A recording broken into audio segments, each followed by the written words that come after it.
आज आहे महाशिवरात्री. तर महाशिवरात्रीनिमित्त संध्याकाळी आपण जे फराळ बनवतो त्याची मी पूर्ण रेसिपी टाकणार आहे.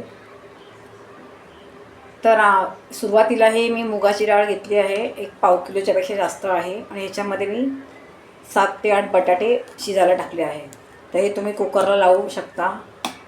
ते खाली येतात म्हणून मी असेच लावलेत, असेच शिजवलेत त्यांना.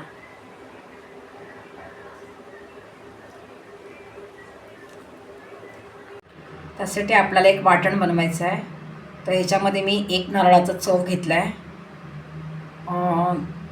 5 ते 6 मिरच्या घेतल्या आहेत ज्या कमी तिखट आहेत. तुमच्याकडे तिखट असते तर तुम्ही त्याप्रमाणे तुमच्या आवडीप्रमाणे तिखट घाला मिरच्या. आणि ह्याच्यामध्ये कोथिंबीर घ्यायची, ओला नारळ किसून त्याच्यामध्ये 5-6 मिरच्या आणि कोथिंबीर एवढं वाट.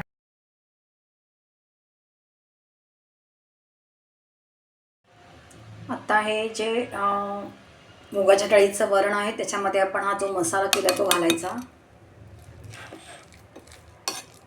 हे जे वाटण बनवलं आहे आपण, ग्रेव्ही बनवली ते ह्याच्यात टाकायचे.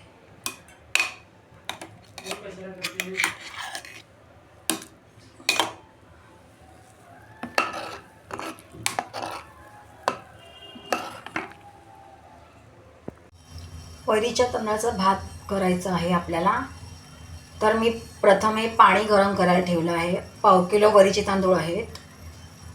तर आता हे पाणी बऱ्यापैकी गरम झालेलं आहे, किंवा आपण उकळू पण शकतो, पाणी उकळेपर्यंत पण चालू शकतो. पण आता मी गॅस कमी केला आहे आणि आता ह्याच्यामध्ये आपण वरीचे तांदूळ घालणार आहोत, जे मी धुतलेले आहेत 2-3 वेळा. त्याच्यामध्ये हे वरीचे तांदूळ घालून ह्याचा भात बनवायचा आहे आपल्याला. आता आपण डाळीला फोडणी घालतोय. तेल तापलंय.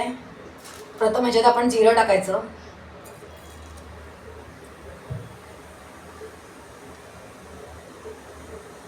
जिरं तडतडलं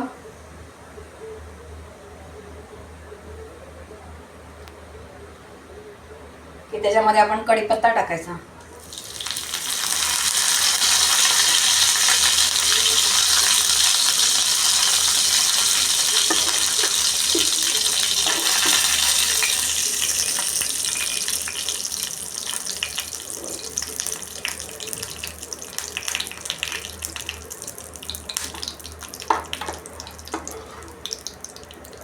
हे आपण डाळीच्या वरणाचा फोडणी करतोय. त्याच्यामध्ये डाळ घालायची.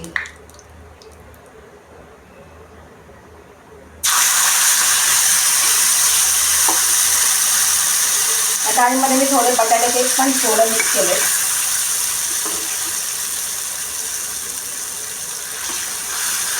बंद करा.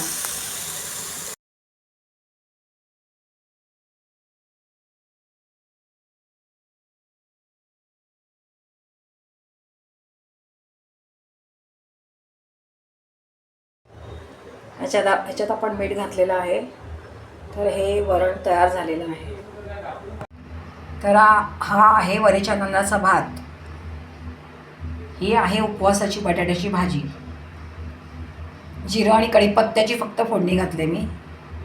आणि हे वरण आहे मुगाचं, आणि ह्याला पण कढीपत्ता आणि जिऱ्याचीच फक्त फोडणी घातलेली आहे. तर हे असं फराळ असतं महाशिवरात्रीच्या संध्याकाळी.